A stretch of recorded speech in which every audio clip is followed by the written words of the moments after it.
무협 토크 주화인마 제 20경. 막힌 혈이 거꾸로 뚫리는 팟캐스트 무협 토크 주화인마 20경입니다. 저는 개인적으로 이번에 팟캐스트 사조 3부곡 계속 진행하면서 저도 사조 영웅전을 다시 한번 읽었거든요. 네. 근데 오랜만에 읽어도 참 재밌고 가슴 뜨거워짐을 새삼스럽게 많이 느끼는데 그거를 저희가 좀 잘 전달을 하면 좋을 것 같아요. 네. 예, 사실 이게 구구절절 명문장들이 너무 많아서 네. 사실 가장 이 소설을 제대로 즐기는 그런 방법은 소설을 다시 읽는 거죠. 그렇죠. 방송을 듣는 게 아니라.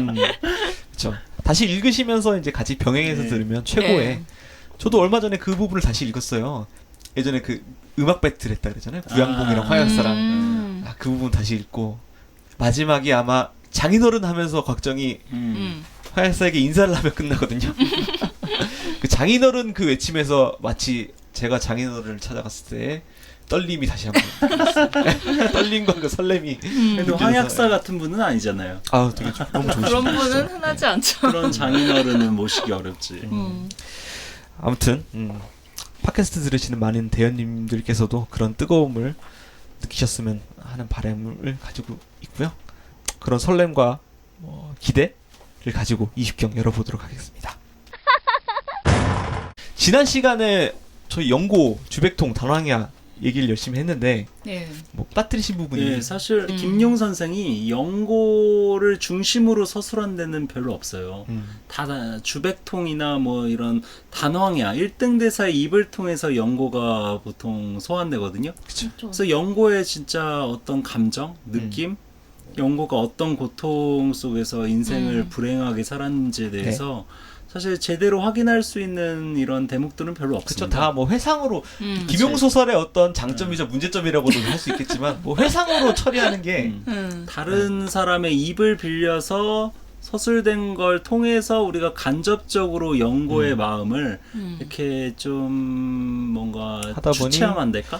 진짜 연고가 어떻게 느꼈는지는 저희도 추측을 할 수밖에 없는 그래서 거죠. 연고를 중심으로 원고를 준비하다 보니까 연고보다 단황야가 더 단황야의 내면이, 단황야의 고통이, 단황야의 어떤 후회가 더 절절하게 다가오는 거예요. 그렇죠. 1등 대사의 흑역사 고백 나는 그치. 이런 짓을 했다. 그러니까 단황야 1등 대사의 고백록, 고해성사 같은 방식으로 소설이 서술되고 있어서 맞아요. 사실 연고가 도대체 어떤 상태였을까? 이거는 우리가 상상적으로 재구성할 수밖에 그러니까요. 없습니다.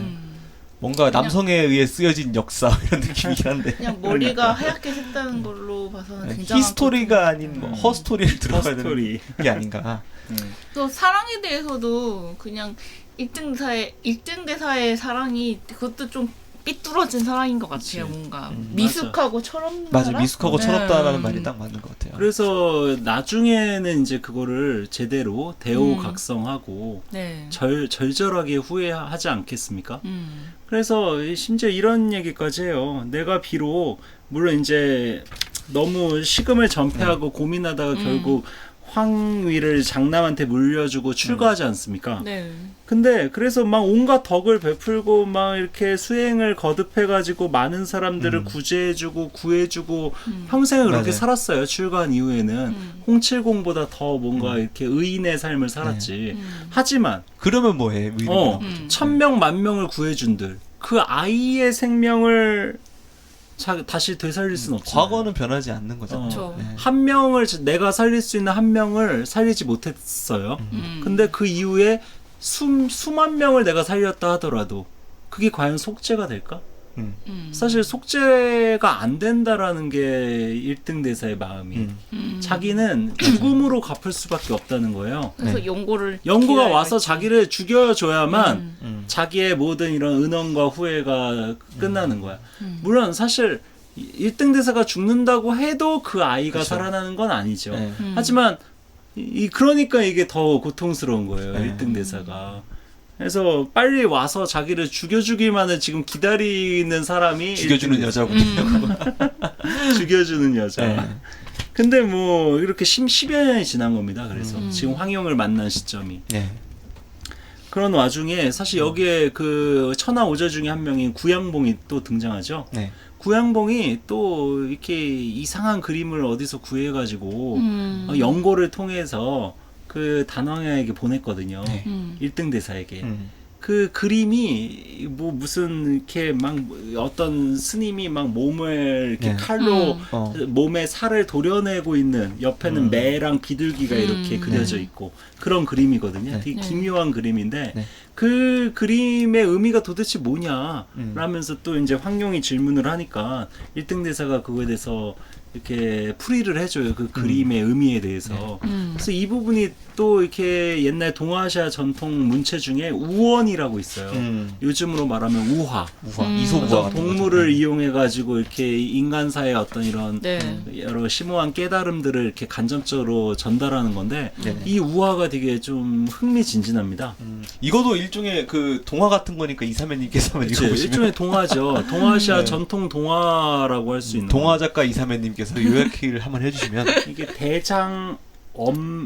대장엄경론이라는 거기 있는 내용을 한번 정리해 주시면 그러니까 천축에 이제 임금님이 한 분 계셨는데 천축이라고 하면 인도죠. 네, 임금님이 한 분 계셨는데 큰 매가 비둘기를 쫓고 있었어요. 근데 그 비둘기가 하필이면 그 왕의 겨드랑이 밑으로 들어와서 살려달라고 막 벌벌 떨었다고 합니다. 그치. 그랬더니 매가 이제 왕을 보고 비둘기를 되돌려달라고 안 그러면 자기는 굶어야 된다고 하니까 매 입장도 좀 약간 이해가 되죠. 절실하네요. 음. 비둘기를 안 먹으면 자기는 굶어 죽잖아. 그러니까 왕은 어떻게 해야지 하다가 자기 넓적다리 살을 베어서 줬어요. 근데 그치. 매가 그랬더니 비둘기 무게가 같아야 된다고 이렇게 고집을 부렸죠. 마치 베니스의 샤일록. 상인 같은. 네. 샤일록이 떠오르는.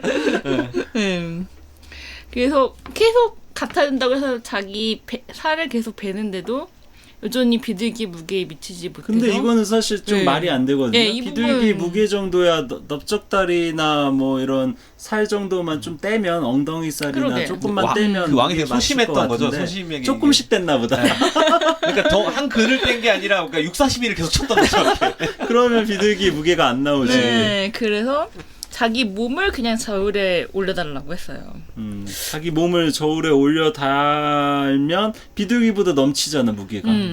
근데 이제 자기 뭔가 목숨을 바쳐서라도 비둘기를 구해주고 싶었다는 거죠. 매도 만족시키고 비둘기도 살리고. 네. 그렇죠. 그런 얘기가 있다고 이 우화가 여기서 등장을 하게 된 거죠. 그쵸. 네. 지금 황룡이 죽을 병에 걸렸잖아요. 네. 그래서 지금 1등 대사가 구해줘야지 살아. 음. 그러니까 1등 대사가 왜 황룡을 구해주게끔 구양봉이 이런 그림까지 보내냐. 그래야 내공이 진력이 소모돼서 나중에 화산농검에서 네. 그 구양봉이 1등 대사를 물리칠 수 있지 않겠어요? 네. 그러니까 일종의 구양봉과 영고가 둘 다 마음이 맞아 떨어진 네. 거죠. 영고는 1등 대사 할 때 복수를 해야 되고 네. 복수를 하기 위해서 진기를 소모시키고자 한 거고 네네. 구양봉은 구양봉 나름대로 영고와 의기투합해서 네. 이 그림을 보냄으로써 뭔가 그 일양지를 쓰게끔 쓰지 않을 수 없도록 뭔가 이렇게 자비심을 네, 불심을 불러일으키고. 뭔가 불러일으키려고. 근데 사실 이게 다 사족이죠. 네. 이 1등 대사는 뭐 굳이 그런 복잡한 술수까지 쓰지 않더라도 않아도 그냥 이미, 자기 예. 목숨을 언제쯤 자기 목숨을 내줄까 이것만 기다리면서 10년을 산 사람입니다. 맞아요. 옛날에 영고의 아이를 죽게 내버려둘 때의 단왕이랑 다르죠. 그때 다르죠. 그러니까 마음에 품고 계속 제의식을 가지고. 근데 사실 구양봉이나 영고 입장에서는 네. 뭐 사람이 인격이 바뀌었는지 안 바뀌었는지 자기가 어떻게 알아? 자기 수준에서 다른 사람을 생각할 수밖에 없어요. 맞아요. 내가 교활하고 내가 복수심을 갖고 있고 내가 뭔가 승부욕이 있고 내가 이기고 싶고 내가 원한을 품고 있으니까 저 사람도 당연히 자기 목숨을 그렇겠지. 중시하고 내가 내 목숨을 중시하는 것처럼 네. 이제 구양봉 입장에서는 나도 승부에서 이기고 싶으니까 단왕에도 당연히 승부에서 이기고 싶어 할 거라고 생각을 하겠죠. 네. 그러니까 자기 수준으로 다른 사람을 사과할 수밖에 없기 때문에 사실 단왕야가 1등 대사로서 인격이 완전히 뭔가 고매해지고 뭔가 불심이 가득한 이런 사람이 되었다라는 거를 당연히 네. 예상하지 못했기 때문에 이런 술수까지 벌인 거죠. 아무튼 단왕야는 그렇게 바뀌었다. 뭐 그거를 이번 이런 일화를 통해서 좀 알 수 있었네요. 저는 그냥 흑역사에 대해서 사랑의 흑역사를 사실 저희가 그 사조 영웅전에는 음. 영고와 단왕야의 그 관계가 되게 중요하게 서술되고 있지만 네. 사실 영고가 정말 사랑했던 사람은 주백통이잖아요. 주백통이었죠. 그 주백통과 결국 어떻게 어떤 관계까지 만들어지느냐 요거는 사실 사조영웅전에 나와 있지 않습니다. 네. 이건 신조연녀에 신조연녀에 나오거든요. 심지어망 황용의 딸인 곽양 그리고 2부의 주인공인 뭐 이런 양과 소용녀. 등 네. 소용녀 등이 다 다 등장해서 얽혀가지고. 그것도 소설이 신조연녀가 거의 끝나갈 때쯤에 영고와 주백통의 관계 1등 대사와 영고 사이의 은원 네. 이런 것들이 다 해소가 돼요. 그래서 이 2부 얘기를 아주 짧게 정리하고 좀 넘어가면 사실 여기 이제 스포일러 얘기해도 될 것 같은데 스포일러입니다, 여러분. 아이를 죽인 사람이 누굽니까? 아이를 죽인 사람이 그 사람은 바로 구천인. 철장방의 철장방의 그 방주. 방주인 구천인 아니겠어요? 맞아. 그 사람이 구양봉보다는 좀 무공이 약간 아래지만 구양봉 못지않은 어떤 강호의 악인으로 명성을 떨친 사람이잖아요. 더불어 야부님께서 좋아하시는 근데 그 구천인이 나중에 어떤 여러 사건들을 통해서 이렇게 회개하게 됩니다. 일종의 이 장면들도 좀 되게 감동적인데 이건 나중에 혹시 구천인 특집을 할 때 자세히 하고 구천인이 회개해가지고 1등 대사와 함께 속죄하고자 해요. 네.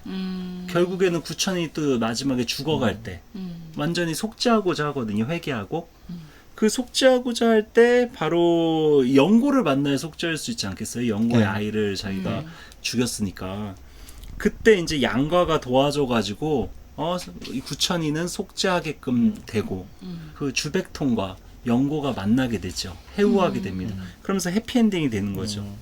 그렇게 신조협력까지 읽어야 마무리되는 그 그치. 영고와 단왕이와 주백통의 꼬인 관계. 그렇지. 그러니까 영고는 성격이 되게 괴팍하고 삐뚤어졌고 하지만 영고만이 아니라 리즈 시절에 그 단왕야도 단왕이야. 성격이 찌질하고 되게 못났고 미숙하고.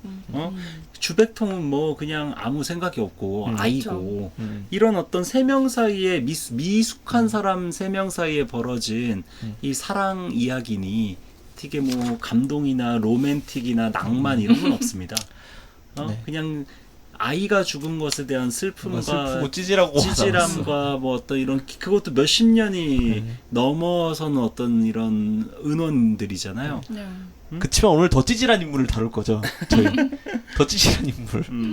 주인공이지만 미안하지만 찌질하다. 장무기. 찌질한 주인공의 대표 격인. 장무기와 은리에 대해서 한번 오늘은 예. 이야기를.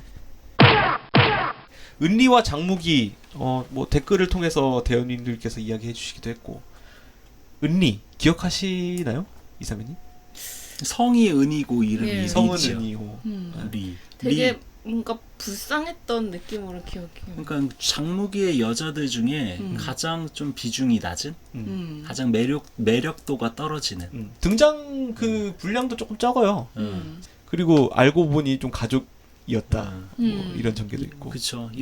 그 장무기의 여자들이 다 매력이 넘쳐요. 그쵸. 뭐 소소나 조민이나 주지학이나 주지학도 사실 우리가 다뤄야 될 인물이긴 하지만 근데 그 중에 가장 짠한 사람이 가장 좀 불쌍한 사람이 바로 은리죠. 제목에 스파이더 걸이라고 했는데요. 원래 실명은 성이 은이고 이름이 리인 은리지만 나중에 그 금화파파 바이치스. 그 금화파파랑 이제 같이 강호를 이제 돌아다니면서 주아라는 이름을 얻게 되죠. 주아 무슨 뜻인가요? 주아. 주자가 거미주자. 그리고 아자가 이제 여성에게 보통 많이 붙이는 네. 이런 네. 이름이죠. 거미 여자. 그러니까 정확히는 이제 아주라고 이제 부르는데 이 언덕 악자이기 때문에 아자는 의미가 없어요. 언덕 아에 거미주자. 네. 그래서 이 아주라는 이런 이름을 나중에 갖게 돼서 그 거미 근데 사실 장무기가 처음 만났을 때 이 주자를 이 구슬주자라고 생각하고 맞아요. 이름이 그랬었어. 아주 이쁘네요 막 이런 식으로 했는데 바로 앞에서 정정해 주죠. 네. 이게 구슬이 아니라 거미라는 뜻이다. 음. 왜 거미라는 이름까지 쓰게 됐냐? 네. 이 사람이 이른바 아주 대단한 이런 독공이라고 할 수 있는 천주 만독수라는 무공을 이렇게 수련하고 있지 않습니까? 네. 그게 이제 막 그 뱀이니 정갈이니 온갖 이런 그 독사니 이런 것들의 그 독을 이렇게 응축시켜 가지고 자기 몸에 이렇게 빨아들여서 네. 그걸로 이렇게 상대를 공격하는 되게 흉측한 어떤 이런 마교, 사파의 어떤 무공이라고 할 수 있는 게 천주 만독수거든요. 그렇죠. 독공. 근데 왜 이런 독공까지 익혀가면서 게다가 이 독공은 부작용이 있죠. 얼굴이 얼굴이 흉측해져. 이 사람이 원래 장무기의 여자들이 다 그렇지만 다 초절정 미녀들 아니겠습니까? 그렇죠. 그 중에 이제 얼굴이 가장 좀 못생긴 네. 얼굴로 처음에 등장을 해요. 그래서 장무기 같은 경우는 처음에 그 주화, 아주화에게 되게 호감을 갖고 있었어요. 네. 왜 호감을 갖고 있었냐? 자기 어머니의 유언 때문에 어머니가 미는 믿지 말라 그랬거든. 아 미녀는. 맞다 기억난다. 어? 미녀는 거짓말을 잘하기 때문에 미녀를 조심하라 그랬거든. 근데 이 아주는 미녀가 아니야, 추녀야. 네. 그렇기 때문에 오히려 이 약간 사람이야말로 믿음을, 내가 믿을 수 있는 이런 사람이다라는 생각까지 한 거죠. 아주 어릴 때. 물론 그거는 다 헛소리고 나중에 뭐 장국이는 외모를 잘 엄청 밝힙니다. 조민 엄청 잘 믿잖아요. 물론 주지학도 이쁘고 네. 그리고 다 사랑했죠. 네. 다 사랑했어요. 그때 만나는 여자 이렇게 다 진심을 다했고 나 진심이다. 심지어 그 은리 아주와는 실제 아주와는 아주 같은. 결혼을 정식으로 한 건 아니지만 아주가 비참하게 이제 죽은 걸로 오해하고서 그 아주를 아내로 받아들이는 이런 상징적인 표현까지 해서 비석을 세우죠. 네. 그런 점에서 이 장무기는 사실 좀 마음이 모든 사람에게 열려있는 개방적인 나쁘게 말하면 너무 해픈. 예, 어쨌거나 은리가 누구인지 좀 설명을 다시 은리 성이 은씨잖아요. 네. 은시죠. 근데 공교롭게 장무기의 어머니도 은씨. 장무기와 친척이에요. 네. 장무기의 어머니가 은소소고 은소소의 오빠가 은야왕. 은야왕. 그 은야왕의 딸이 바로 그 은리입니다. 그럼 그렇게 먼 친척도 아닌. 먼 친척 아니죠. 사촌지간이지. 네. 그러니까 장무기의 일종의 외사촌 여동생이라고 할 수 있는 사람이 은리고, 근데 은리는 왜 이런 흉측한 무공까지 얼굴이 추해지는 것까지 감수하면서 이 천주 만독수라는 무공을 익혔을까? 소설 초반에는 다들 다이치스 금화파파랑 다니니까 그게 금화파파 호붕이라고 딸이 생각하죠. 예, 그렇죠. 근데 알고 봤더니 이제 뒤에서 밝혀지는 바에 따르면 사실 이것도 그 앞에서 저희가 했었던 단황야의 문제랑 똑같아요. 은야왕이 여자가 많아. 여자 문제인데 당연히 네. 은야왕의 아내인 정실 부인이 아들을 못 낳는 거야. 은리 같은 딸만 낳고. 네. 그러니까 근데 옛날 전통사회 가부장사회 남성사회이기 때문에 아들을 낳아야 되거든. 그러니까 첩을 들여요. 네. 첩을 2명이나 들여. 2명이 아니라 첩을 들여서 아들을 2명이나 낳아요. 그러니까 아들을 낳기 위해서 첩 들이고 막 예전에 후궁에 막 무슨 귀빈이 이런 게 다 아들 낳으려고 하는 일이거든요. 드러났는데 심지어 또 아들을 낳았으니까. 다 총애해. 네. 그러니까 예쁘겠어요, 은리랑 은리의 어머니는 찬밥 신세가 된 거예요. 그러니까 완전 사시남전기 얘기야. 여러분 그 구운몽의 저자인 네. 서포 김만중의 네. 사시남전기 고등학교 때 배웠잖아요. 네. 그거랑 똑같아요 내용이. 그러니까 구박받고 그러니까 이제 사시남전기에서는 사시가 교시를 결국 이렇게 뭔가 교화시키고 승리하는 식으로 되지만 여기서는 은리가 자기 어머니만 구박하고 자기만 구박하고 그러니까 충동적으로 이렇게. 사실 만악의 근원은 가부장제 사회고 네. 그리고 가장 직접적인 또 그 원인을 제공한 사람은 자기 아버지거든요. 아버지가 못나니까 그 여자들 사이에 막 서로 투기니 막 맞아요. 질투니 이런 거를 조장한 사람이 사실 다 남성들입니다. 사실 현대적 관점에서 생각해 보면 아들을 못 낳은 건 은여왕 책임이잖아요. 그치. 네. 아버지 근데 Y 염색체를 못 준 자기 탓이야. 근데 여자들끼리 싸우는 거야. 네. 첩이랑 정실 부인끼리 그리고 그 자식들끼리. 그래서- 그래서 결국 은리가 가부장제 사회를 뭐 전복시킬 사람도 아니고 그 어린 아이가 아버지를 또 이렇게 막 대들고 아버지에게 반항하는 것도 아니고 결국 엉뚱하게 만만한 게 첩. 아버지의 첩. 그 첩을 찔러 죽여요. 그러니까 열받으니까. 이게 또 가부장제의 문제가 결국 여성의 희생으로 마무리되는. 그치. 비극적인. 여성끼리 서로 이렇게 뭔가 증오하고 서로 싸우는 방식으로 이렇게 네. 사건이 귀결이 돼요. 그러니까 이제 아들들은 당연히 첩의 아들들은 은리를 죽이려고 하지 않겠습니까? 그렇죠. 그러니까 은리의 어머니는 은리를 살리려고 자기가 그거를 사죄하고자 자결을 해. 그런 상황에서 은리는 거기서 어떻게 살아? 도망 나와야지. 어? 그래서 이제 도망가서 그래가지고 공교롭게 이제 그 이른바 다이치스, 다이치스. 그 이른바 금화파파를 쫓아다니면서 자기의 이복 오빠들에게 복수하려고 자기 어머니를 죽게 한 이복 오빠들에게 복수하려고 그 이 무서운 무공을 익히게 되는 거예요. 얼굴을 잃는 대신 힘을 얻기로 결심을 한 그치. 거군요. 그러니까 이게 어떤 강철의 연금술사처럼 모든 것은 균형을 다 이루기 때문에 다 어떻게 무조건 장무기처럼 그렇게 무조건 행운만 얻는 사람이 누가 있어요. 뭐를 얻으려면 뭐를 잃어야 되거든. 근데 이 은리 입장에서는 그 미모를 잃는 것이 전 납득이 되는 게 그 사실 여자가 아름답다라는 게 좋은 장점도 있지만 남성 사회에서는 여자가 아름답다는 게 꼭 장점만 있는 거 아니거든요. 온갖 이상한 남자들이 다 꼬여가지고 오히려 남자들 때문에 인생이 더 불행해지게 되기도 쉬운 게 또 남성 사회에서의 미모이기 때문에 양날의 칼이죠. 그치. 그러니까 오히려 남성 사회에서 남성적인 것으로 승부하는 게 무공 아니겠습니까? 네. 대신 여성 미색을 통해서 승부하는 것이 아니라 그래서 외모 대신 무공을 여권에 선택을 남성 혐오도 생겼을 것 같아. 아빠랑 그치. 그쵸. 오빠들 때문에 이보 그 오빠 때문에. 남성 혐오 있어요. 그래서 그냥 남성 혐오가 아니라 바람기 많은 남성 혐오. 여러 여자 한 명에게 일편단심을 바치지 않는 남성에 대한 혐오. 대표적인 남성이 누굽니까? 장무기. 네, 바람기의 최고봉. 그러니까 그래서 장무기가 뒤에서 이렇게 막 표류하다가 장무기는 사실 한 여자에게 안착한 타입이 아니거든요. 전혀 아니죠.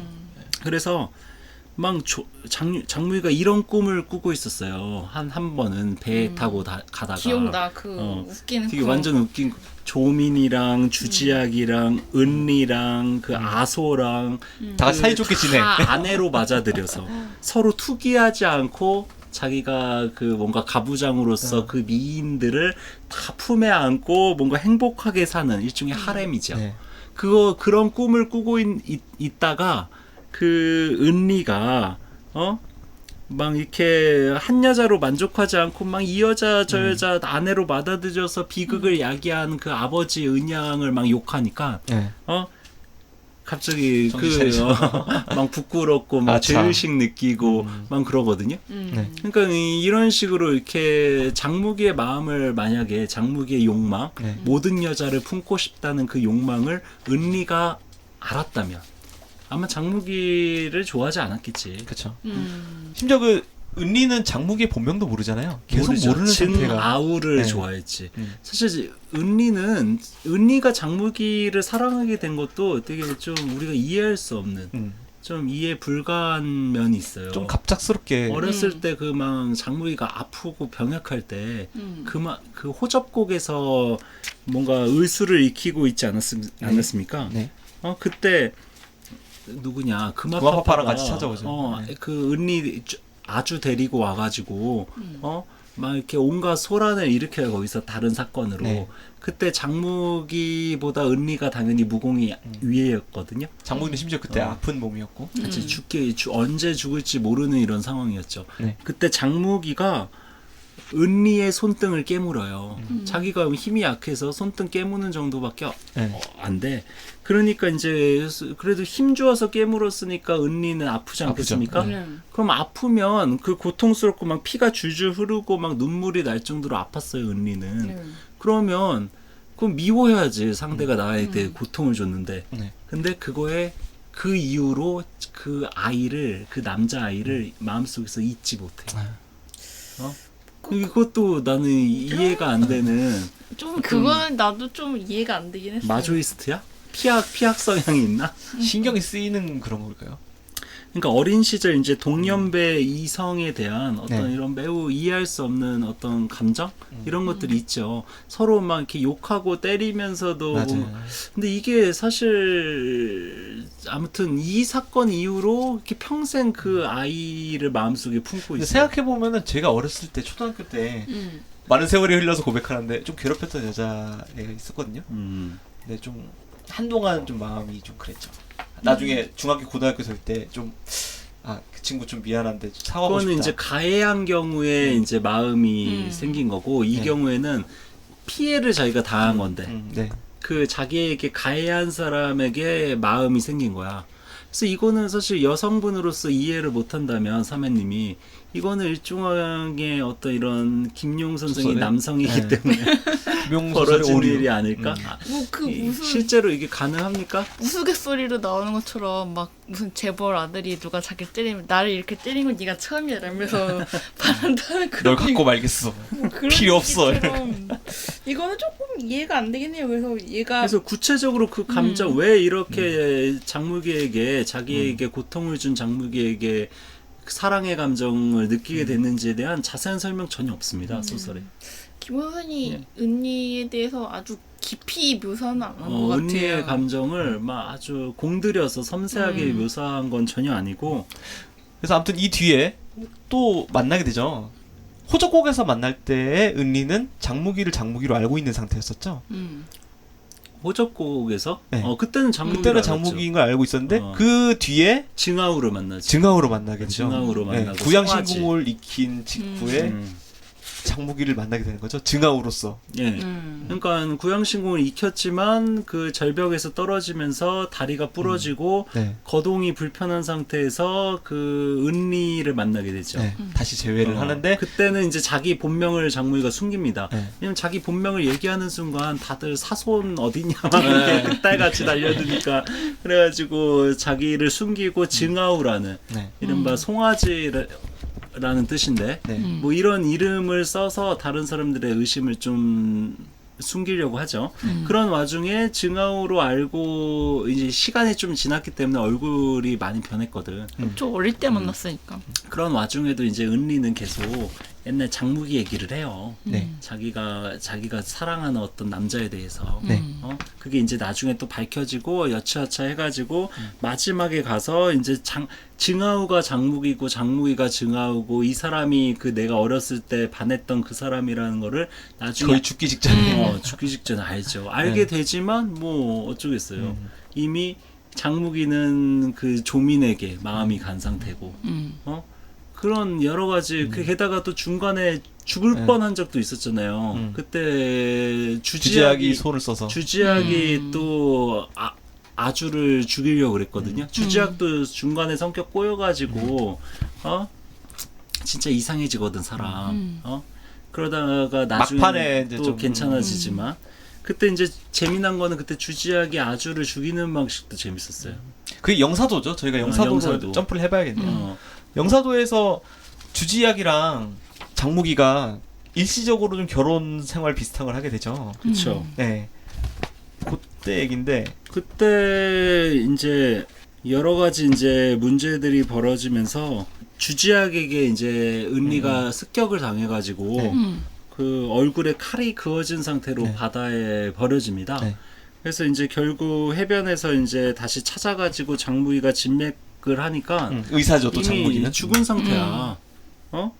그래가지고 뭐 되게 슬픈 상황 아니겠습니까? 네. 그래가지고 막 이렇게 그 돌무덤까지 만들어줘요. 네. 그래서 거기다가 망처주와 은리지묘라고 이렇게 비서 묘비 그 석을 다 이렇게 써줍니다. 잃어버린 부인이란 그렇지 잃어버린 그러니까 죽은 부인이라는 뜻이죠. 망처. 네. 그래서 주와 은리지묘. 그러니까 마지막에 이제 남편으로 사실 주와의 남편으로 자처한 거라고 할 수가 네. 있겠어요. 그러니까 하지만 이게 그 직후에 이제 주지학과 결혼. 장무기 진짜. 참. 근데 이제 재미난 게 은리를 좀 불쌍하게 여기지 않았겠습니까? 장무기가 그쵸. 짠하고 어린 나이에 죽었으니까. 그리고 주지학이 죽인 것도 몰랐고 그 당시에는. 해서 무덤을 만들어줄 때 흙 무덤을 만들지 않고 돌 무덤을 만들어주잖아요. 그게 어떤 의미가 있을까요? 돌무덤. 있죠. 나뭇가지를 이렇게 흙을 묻으면 답답해서 이렇게 그럴까봐 죽은 시체지만 해서 나무를 이렇게 가로 세로로 이렇게 섞어서 이렇게 해주고 위에 돌들을 이렇게 쌓는 거죠. 그럼 공기가 통하거든. 그러니까 좀 장무기가 좀 이게 이제 착한 건데 약간 은리를 불쌍하게 여겨서 좀 이렇게 무덤을 헐겁게 만들어준 거예요. 그러니까 흙에 깔리면 답답해하지 않을까라는 걱정에 그래가지고 생매장된 상태에서도 겨우 살아남을 수 있었다는 얘기입니다. 맞아, 은리가 여기서 죽지 않고 살아 있었죠, 사실은. 살아 있었죠. 네. 그때. 장무기가 잘못한 거죠. 네. 그치. 근데 이것도 좀 설정에 오류인 게 이 장무기가 이게 솜씨가 보통 엄청- 의술이 아니잖아요. 그 어. 장무기의 의술은 설정상 의천도련기 세계에서 거의 탑급. 그러니까 이 은니 얘기를 하면 할수록 은니는 약간 김용희한테도 좀 관심 밖의 캐릭터였다. 저는 약간 그렇게 조금 깊이 안 취급당한 그런 비운의 그치. 캐릭터 같아. 이렇게 설정 이 사람 있고. 의술이 알다시피 호청우에게 그 의술을 배웠잖아요. 그쵸. 호청우가 뭐 거의 의선이라고 불리는 네. 사람 아닙니까? 네. 의술의 어떤 신선이라고 불리는 사람인데 이 사람 죽었는지 안 죽었는지 구분도 못하는 게 말이 되나? 어쨌거나 이건 드라마적인 이런 어떤 재미를 위해서 설정한 장치인데 네. 어쨌거나 재미난 포인트는 주지학이 죽이면서 얼굴에 칼을 그었잖아요. 네. 그러면서 도끼가 빠져. 그래서 예쁜 얼굴이 드러나게 그래서 되죠. 예쁜 얼굴이 드러나. 근데 얼굴에 칼 자국이 네. 있는 상태에서 예쁜 얼굴이 드러나. 그럼 무공은 잃은 거네요. 그 도끼. 독공은 이렇게 그쵸. 되죠. 무공은 아무래도 약해질 수밖에 없죠. 독이 빠져나가니까. 아무튼 이런 식으로 이제 주지학이 여기에 또 연결이 돼요. 네. 저 이게 칼을 얼굴에 그었다는 거를 나중에 밝혀지는 부분에서 유령처럼 진짜- 등장하죠. 네. 아 너무 사악하다 이건 진짜. 그 주지학의 사악함을 가장 다면적으로 보여주는 장면이 아닌가 생각이 돼요. 아무튼 주지학은 저희가 나중에 다시 다루어야 되겠지만 사실 이 드라마화된 버전에서도 그렇고 네. 사실 조민 이상으로 뭔가 이렇게 미인으로 항상 주지학이 묘사됐거든요. 네. 그것도 조민은 약간 황룡과고 막 이렇게 당돌하고 당찬 네. 이렇게 장꽤 많은 주지학은 완전 외모만으로 따지면 소용력과에 소용력과 청초한 그리고 청순한 수려한 이런 이미지거든요. 네. 근데 이제 주지학이 사실 성격의 변화로 보자면 주지학이 가장 파란만장하지. 그리고 사실 나쁜 역할을 해서 그렇지 매력 있어요 캐릭터로 보면. 그치. 그리고 직전에 약간 개거천선하는 것도 그렇고. 그 마지막 부분에 의천도련기 끝 부분에 대해서는 제가 할 말이 많은데 주지학을 개과천선 시키는 것도 그렇고 은리 같은 경우 마지막에 어떻게 됩니까? 장무기가 그 자기가 어렸을 때 좋아했던 그 바로 이 앞에 있는 징하우가 어렸을 때 자기가 좋아했던 장무기인 장무기였다. 거를 깨닫고 나서도 네. 무슨 얘기를 하면서 이렇게 네. 헤어지냐. 이 부분이 정말 좀 짠하면서도 제가 문제 삼고 싶은 부분인데 네. 내 마음속에는 오직 한 사람만이 존재할 뿐이에요. 그 호접곡에서 내 손등을 깨물은 작은 장무기요. 지금 내 앞에 있는 이 못난이의 이름이 징하우든 장무기든 상관없다. 내 가슴에 간직하고 있는 장무기와는 상관없다. 장무기 앞에서 이런 소리를 해요. 당신은 그가 아니에요. 라고까지 얘기를 해. 어떻게 보면 미친 거고 어떻게 보면 되게 현실적인 얘기를 하는 거죠. 어떻게 보면 환상에 빠져서 뭔가 옛날의 장무기와 지금의 장무기를 분리시켜서 네. 내가 사랑한 거는 어릴 때 나의 손등을 깨물은 장무기고 지금 성장한 장무기는 내가 사랑하는 장무기가 아니다. 네. 일종의 동일한 사람을 분리시켜서 사고하고 있는 거죠. 네. 이게 어떻게 보면 순해보고 짠한 건데, 근데 어떻게 보면 매우 작가의 개입을 통해 인위적으로 설정된 장치라고 할 수가 있어요. 왜냐? 이게 조민이랑 엮어야 되니까. 조민이랑 엮어줘야 되거든. 이게 1대1의 관계 아니겠습니까? 네. 사랑은 기본적으로 매우 배타적이잖아. 아무리 뭐 매력적인 여성들이 여럿 있고, 네. 아무리 매력적인 남성들이 여럿 있어도 다대다, 1대 다, 일처다부, 일부 다처로 네. 하기에 이렇게 관계를 만들기에는 이게 사회적 관습상 어렵다라는 거예요. 그러면 언니는 그냥 와서 고생하다가 옛날에 환상만 사랑했어 이러고선 그냥 이렇게 그려진 캐릭터네요? 그래서 김용은 여러 연인들이 있지 않습니까? 네. 장무기가 사랑한 주지학은 성격을 고약하게 사악하게 만들고 그 누구야 소소 그 사람은 그 페르시아 명교에 또 떠나가죠. 여신급으로 떠나가게 만들고 그리고 주아는 뭔가 포기하게 스스로 알아서 포기하게 만드는 거죠. 내가 사랑한 건 어린 시절의 장무기였다 이런 식으로. 그래서 조민만 남겨놓음으로써 이게 장무기가 특별히 이렇게 다른 여자들에게 냉혹해서 한 명의 여자만 선택한 것이 아니라 네. 부득이하게 자연스럽게 어찌어찌 흘러가서 나는 조민하고 사랑의 1대1의 관계가 완성된 것이다 라는 구도를 일부러 만든 겁니다. 김용이 어떻게 보면 희생을 시킨 거네요. 김용이 희생시킨 거죠. 네. 심지어 장무기의 마음속 생각을 통해서 무슨 얘기까지 하냐, 정무기가 그 은리를 짜내하면서 이런 얘기를 해야 은리가 약간 정신이 돈 것 같은 얘기를 하니까 그녀가 환상에 빠져 헤어나지 못한다면 나 때문일 것이다. 하지만 정신이 맑은 사람보다 그녀처럼 환상 속에서 살아가는 게 더 행복할지도 모르지. 이거는 진짜 아전인수격이에요. 사실 어떻게 보면 은리 입장에서는 장무기랑 같이 사는 게 더 행복하지. 네. 무슨 환상 속에서 살아가는 게 더 행복해? 정신이 맑은 사람보다? 이게 말이 됩니까? 이건 장무기 위주의 너무 그러니까요. 지나치게 장무기 입장에서만 뭔가 마음 편하게 하려고 장무기 죄의식 가지지 않게 하려고 이렇게 설정된 어떤 대사라고 할 수가 있겠죠. 그럼 언니는 사랑의 시작도 뭔가 그래서, 착각 속에서 일어난 거 언니가 같고 그래서 너무 짠한 거야, 저는. 볼수록 좀 불쌍해요. 사랑의 마지막도 뭔가 착각으로 사라져. 그러니까 그래서 은리가 성격도 되게 막 이렇게 좀 꼬이고 막 이렇게 말도 거칠고 네. 행동도 좀 잔악하고 이런 어떤 불행한 어린 시절을 보냈고 가정 환경이 불행했으니까 그리고 장무기와의 사랑도 잘 안 되고 그리고 김용 선생조차도 은리를 별로 이렇게 소중하게 푸대접하고. 완전 푸대접하고 조연 중에 조연이잖아. 장무기의 여자들 중에 가장 짠하고 푸대접받고 있는 존재감이 약한 여자가 은리거든요. 그런 점에서 여러 가지로 뭔가 이렇게 좀 가슴이 아프다. 전 은리. 중간에 좀 증아오가 자기 정체를 좀 밝히면 안 되나? 이 생각을 한참 많이 했던 것 같아요. 항상 영사도에서도 좀 밝히지 막 계속하고.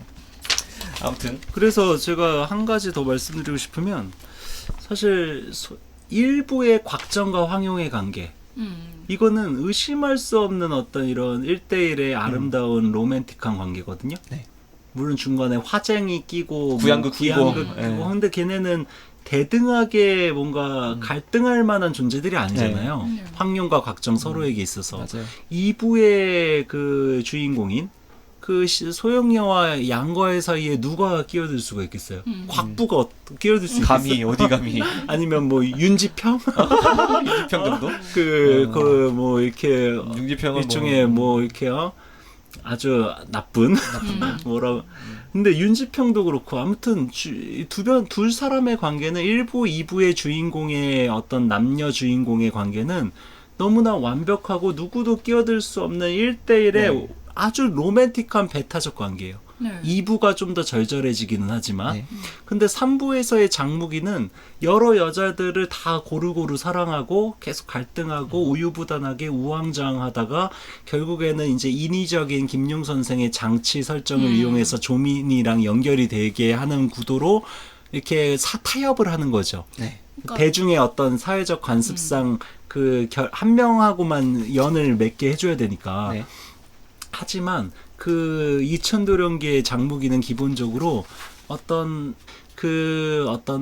판타지가 맹아적으로 과도기적으로 들어가 있어요. 맞아요. 그게 전면화된 게 나중에 녹정기 아니겠습니까? 그렇죠. 위소보는 장무기의 어떤 이런 그 모든 것을 장무기가 바라는 모든 욕망을 충족시킨 사람이 위소보예요. 네. 위소보 시대에 가면 더 이상 김용 선생이 장무기 의천도령기에서 고심한 이런 인위적 설정을 할 필요가 없게 돼요. 모든 여자 아름답고 대단하고 뛰어나고 매력적인 여자들을 다 총출연시킨 다음에 위소부랑 다 연결을 시켜줘요. 그리고 서로 투기도 하지 않아. 서로 사이가 좋아. 완전 구운몽의 어떤 이런 세계가 되는 겁니다. 저는 뭐 이 사족이지만 녹정기 게임이 다시 나오면 연애 시뮬로 나오는 건 어떨까? 뭐 이런 생각도 해요. 그렇게 해도 되지. 네. 주인공이 근데 너무 참 일단 주인공이 변발이라는 게 문제긴 하지만 그건 둘째 문제치고.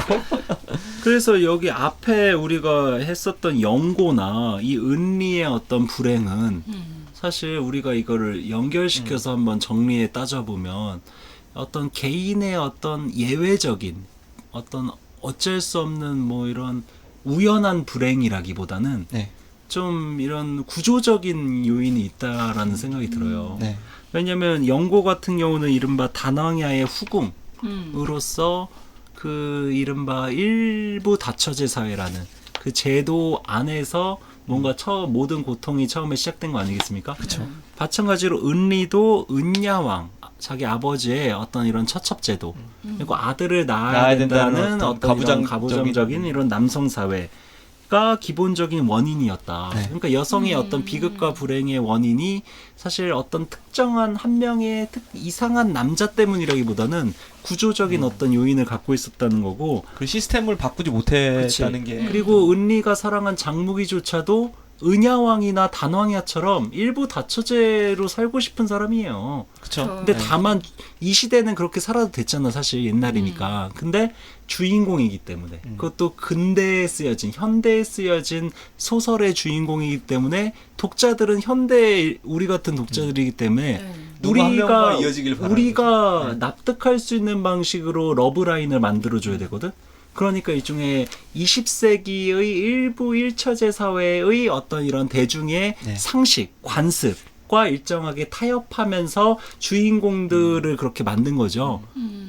만약에 곽정이든 양과든 사실 일부 다처를 할 수 있는 시대를 살았잖아요. 그렇죠. 근데 곽정과 이 양과 이런 사람이 막 이 여자 저 여자 다 거드리면서 살면 뭔가 모양새가 안 나오잖아. 모양새 안 나오게 만든 인물이 구양극이기도 하고. 그치. 구양극의 어떤 악함이 첩이 많다는 걸로 표현했잖아요. 근데 그게 구양극 같은 인물이 되게 부정적으로 묘사되잖아요. 네. 단왕이나 그러니까. 리즈 시절의 단왕이나 여기서의 그 은야왕이나.